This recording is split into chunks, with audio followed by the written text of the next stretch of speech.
You will hear a conversation between an assistant at a health club and a man who wants to join the club. First, you have some time to look at questions 1 to 5.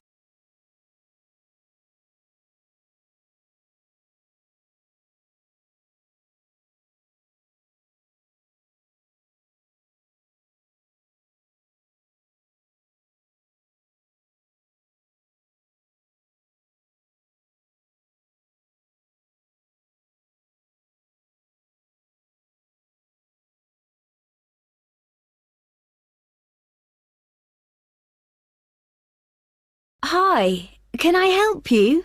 Hello. Yes, is your club taking on new members at the moment? Oh, yes. We're always interested in taking on new members. Just give me a moment and I'll get an application form. Right, here we are. So, let's start with your name. It's Harry. OK. And your surname? It's Simons. Is that like Simon with an S? No, it's Symonds.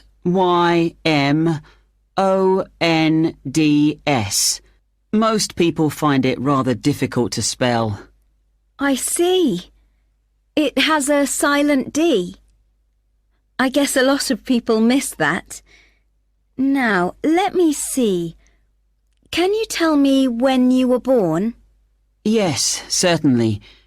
The 11th of December. Thanks. And the year? 1996. OK, good. Now, are you thinking of becoming a full-time member? Probably not. What kind of memberships do you have? Well, we also have off-peak membership, which is between 9 and 12 in the morning and 2 and 5 in the afternoon. And then we do have a weekend membership. So a weekend membership is just Saturday and Sunday? Yes, that's right. OK. Well, that's not going to work for me. It looks like I'll have to be full-time. I'm afraid off-peak membership won't do, as I'm not free at those times, and I don't just want to be restricted to weekends. OK, I'll make a note of that. Right, we have several facilities at the club, including a gym, a swimming pool, tennis and squash courts. What activities are you planning on doing? Well, do you have badminton? Yes, we do. And table tennis? I'm afraid not. Well, not at the moment, anyway. Oh, OK. Well, I'm also very keen on swimming, so I'm glad you have a pool. I'll certainly be doing a lot of that. OK, I've got that. Will you be using the gym? No, I'm not interested in that. OK. So just let me work out what the cost will be. Yes, that comes to £450 for the year. You can choose to pay annually for the full year or monthly. It's up to you. Oh, I'd prefer to pay regularly in small amounts, rather than have a large amount to pay in one go, if that's OK. Sure, that's fine. Right, I've got the most important details for now. Before you hear the rest of the conversation, you will have some time to look at the questions 6 to 10.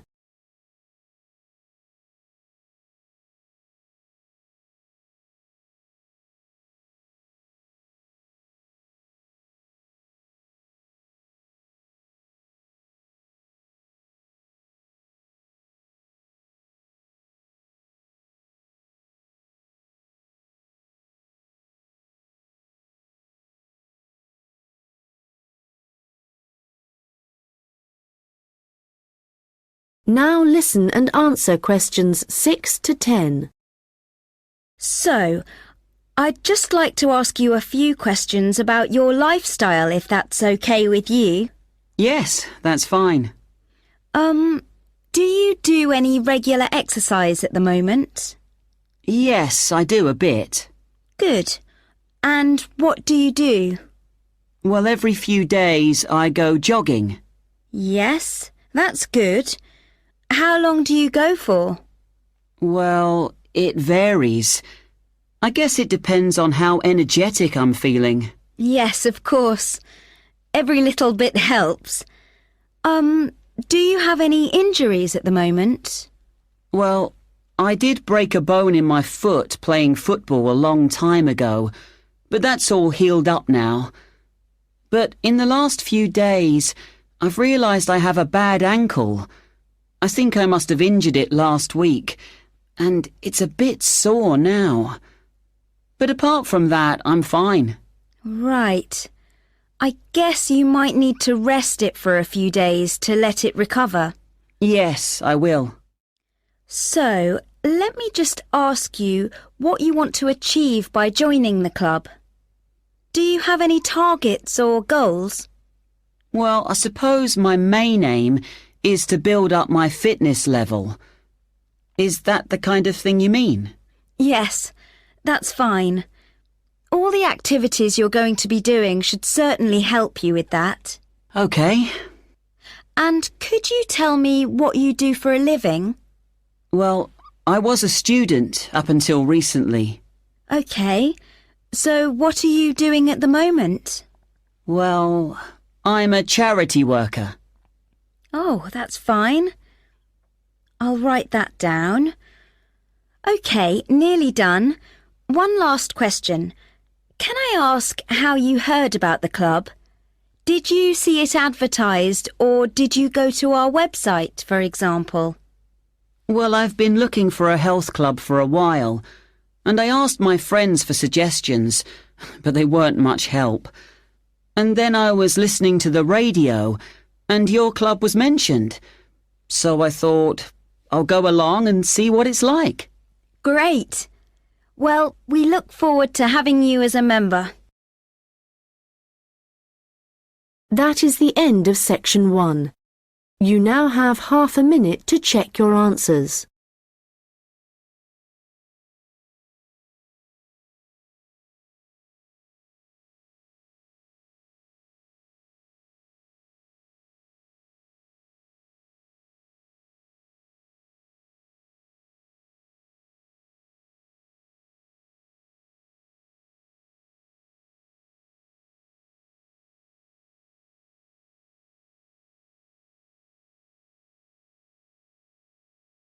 Now turn to section 2. Recording 48. You will hear a hotel manager talking to her staff about the arrangements for an event to be held at the weekend. First, you have some time to look at questions 11 to 15.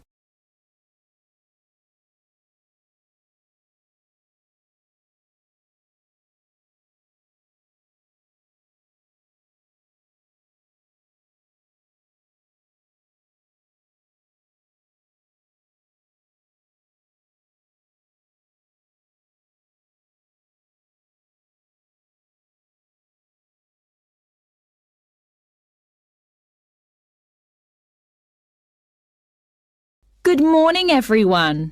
I hope you're all feeling okay after the activities of the last week or so. I know you've all been working very hard recently, and we've been exceptionally busy, especially with the wedding last weekend and the trade fair straight after that. And now we have only 3 days to prepare for the birthday party this weekend. The events recently have gone extremely well, and the hotel is beginning to get a very good reputation, so we need to keep it up. At the moment, we don't have exact numbers of guests, and though we usually only cater for groups of less than 50, we will have quite a few more than that. So, as I said, not sure of numbers, but of course we won't go over the maximum of 100. But it's likely that we will need all of you to work this weekend, so if any of you can't, please let me know as soon as possible. Right, so what time will the event start? Well, the invitation says guests should arrive between 7:30 and 7:45, but our experience is that there are always a few who like to arrive early, so we'll expect the first people at 7:15. As the numbers are quite large, this will certainly be the case. Food will be served at around 8:30, and then, depending on how long the meal takes, the entertainment will start about 2 hours later. Now, for this, we were expecting a live band for the occasion, which is always fun. But apparently this has been cancelled due to illness. So, the hosts know someone who is a comedian who will be replacing the band.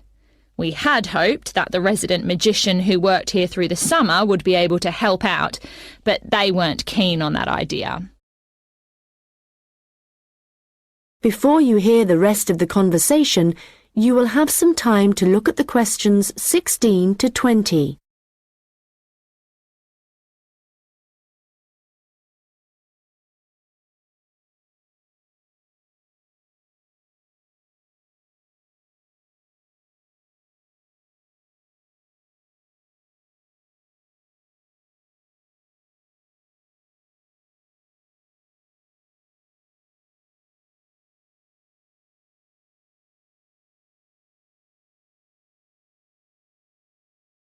Now listen and answer questions 16 to 20.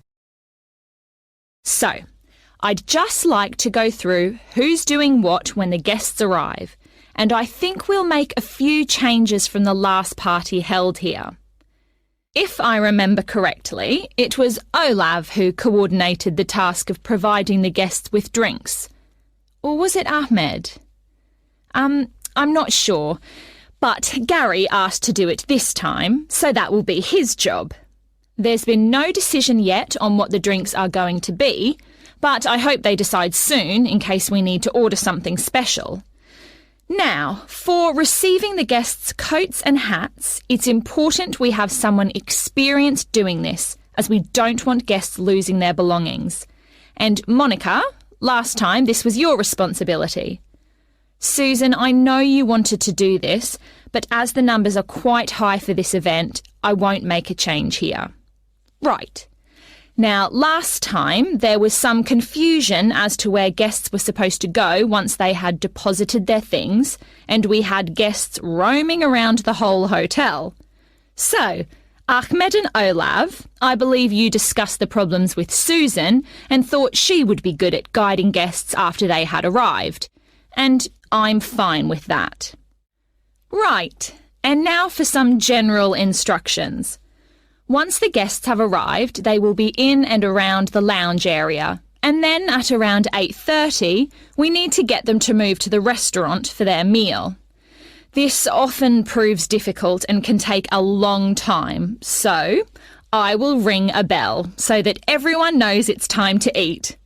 Hopefully, this will speed things up a bit. Also, for this event, there'll be a seating plan, so the guests won't be able to decide for themselves where to sit. They'll have to sit according to the plan. There will be a plan on each table, and I've been thinking about where to put the master plan so everyone can view it before they enter the restaurant. As they'll be spending quite a while in the lounge, I've decided to also put a plan there. This should speed up the start of the meal.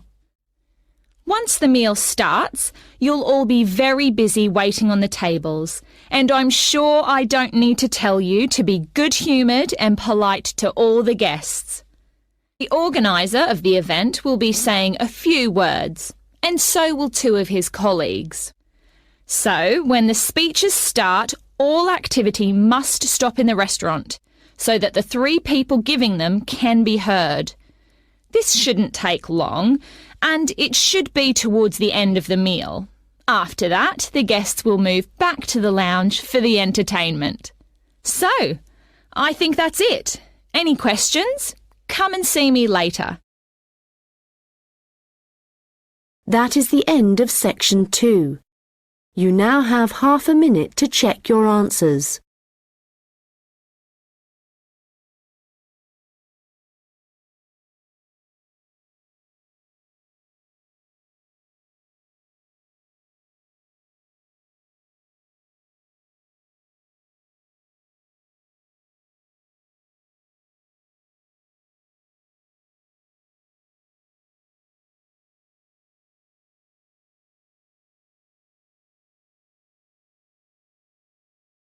Now turn to section 3.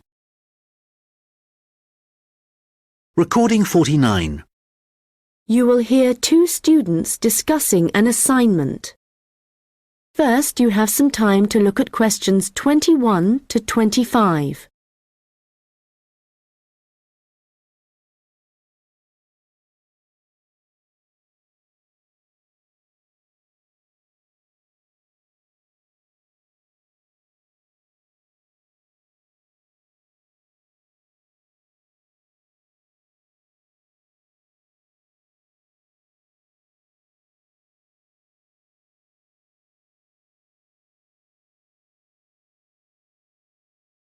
Hi Melanie, what did you think of the assignment that we got today? It looks interesting, doesn't it? Yes, Alan. I've always been interested in recycling, but there's a lot of research to do. Yes, there are a lot of things I'm unsure of, so it's going to be good working with you. OK. Well, why don't we start by making a flowchart from the notes our tutor gave us? Yes, so on one side we could have the paper production cycle, here on the left, and on the other side the recycling. Good idea. Let's start at the top with the production. The first step in the process is to get the raw materials. Yes, and they tend to come from pine forests. OK. And then the bark is removed from the outside of the tree, and after that the wood is chopped up. That's the first 3 stages. It sounds a bit complicated after that. It says water is added and then the mixture is heated and made into pulp. This will be the thick paste that is used to make paper. Yes, you're right, because after that they use a machine to make the paper, and we can put that right in the centre of the flowchart, because it's also where the recycled paper joins the process. Yes. So, once the paper has been produced in the machine, what happens then?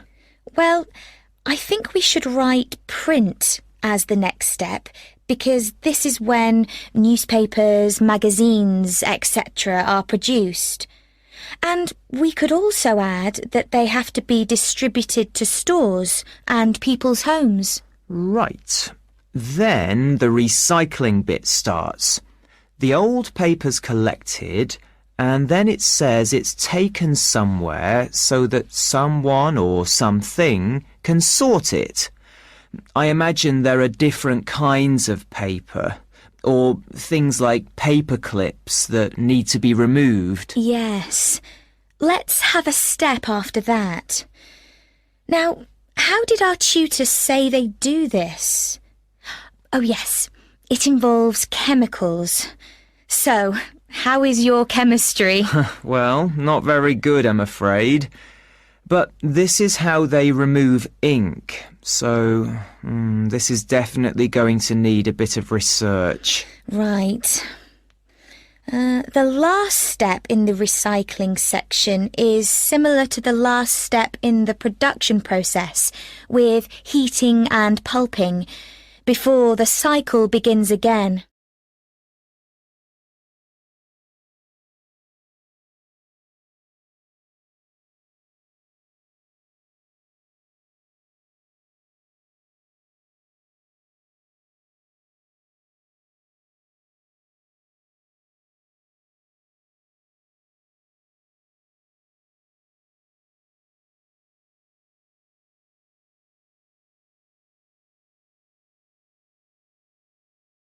Now listen and answer questions 26 to 30. So, I think going through the processes helped. Now we need to decide how we're going to do this assignment. Yes.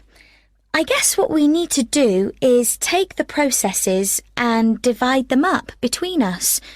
But we could start thinking about an introduction. Yes, OK. Well, I can start doing that. I think I have enough to go on already. Good. and there are a few areas where we need a lot more information. I think I'll start with something easy. Let's say the paper collection. I could go to the resource centre to do some research. Well, I think a better idea would be to approach someone who's involved in the process. What about contacting the council? Oh, good idea. Yes, I'll do that instead. They're bound to have some information. And I know just the thing to add to our work to make it even more interesting. And what's that? Well, in my last assignment, I added a few pictures, and the feedback I got was that this wasn't academic enough. So what might really bring it to life would be to include some data, provided we can find some. Yes, that sounds excellent. Well, we certainly have a lot to do, and not much time to do it in. You're right. I think we have about 5 weeks, so I suggest we create a plan of work today. The end of the month is nearly 3 weeks away, and then we have a few days holiday. Yes, so let's see if we can get the first draft done by then, so we can take a short break. OK. Then after the break, we'll have just over a week to complete it. I wonder if we could get someone to review our work for us a few days before the deadline, so we can make some final changes. What about your friend, Henry? Well, the best person would be our tutor. Henry's very good, but he's taking a whole week's holiday, and there won't be enough time when he returns. OK then, that's fine. That is the end of section 3. You now have half a minute to check your answers.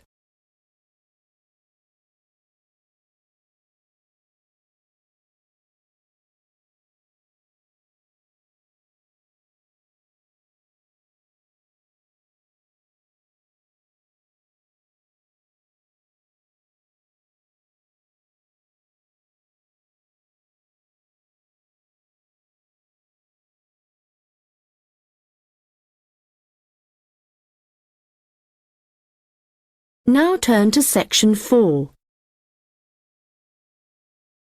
Recording 50. You will hear a lecture about hair. First, you have some time to look at questions 31 to 40.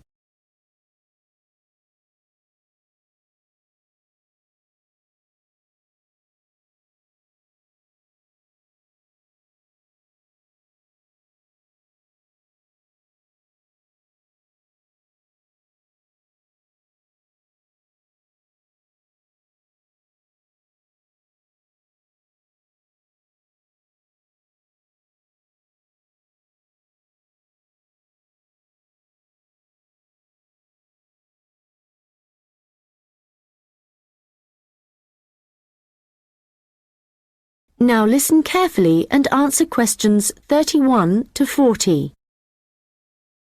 Good morning, and welcome to this lecture on hair, which is a part of the human biology course. This lecture covers a number of facts about hair, its structure, and what can affect the general health of hair. So, first of all, what is hair, and why do we have it?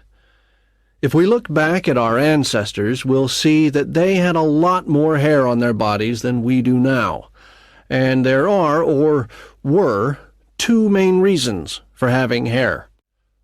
One is to provide warmth, but as humans have worn clothes for many years, body hair has significantly reduced. The other is for protection. And again, this isn't as significant as it was once. But hair does still benefit areas of the body, such as the head and around the eyes. Now, hair, whatever it is for and wherever it is on the human body, is composed mainly of a protein called keratin. This, by the way, is also found in fingernails. In fact, it's keratin which makes them flexible, and without it they would be very rigid. Another interesting fact about hair is that it is very strong as iron, in fact. One single strand can support a weight of up to 100 grams. This may not sound all that much, but a full head of hair can support up to 12 tons, which is the equivalent of a couple of elephants, which is simply amazing, though I advise you not to put this to the test. Humans lose up to 100 strands of hair a day, but we do have quite a lot of hair to start with. There's some variation depending on hair color, but for an average adult, the strand count is 100,000, so losing 100 a day is not too bad. Although this is the average, people with red hair have around 80,000 strands, black or brown hair 100,000, and blondes have about 120,000.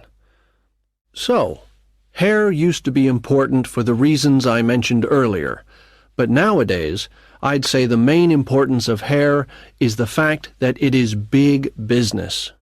Apart from the money involved in hair cutting, shaving, trimming, etc., a fortune is spent just on hair products. In the UK alone, consumers spend over £5 billion each year on these.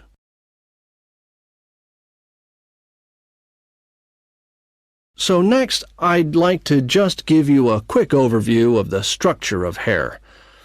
As you can see, along the length of the hair, there are three main parts, called the bulb, the root, and the shaft. A single hair is fixed at one end below the skin in the bulb.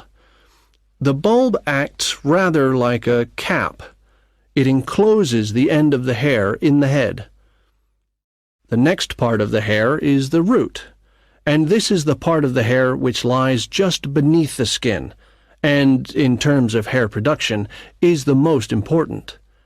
This can be considered the control center for each strand of hair, and is where the glands are found.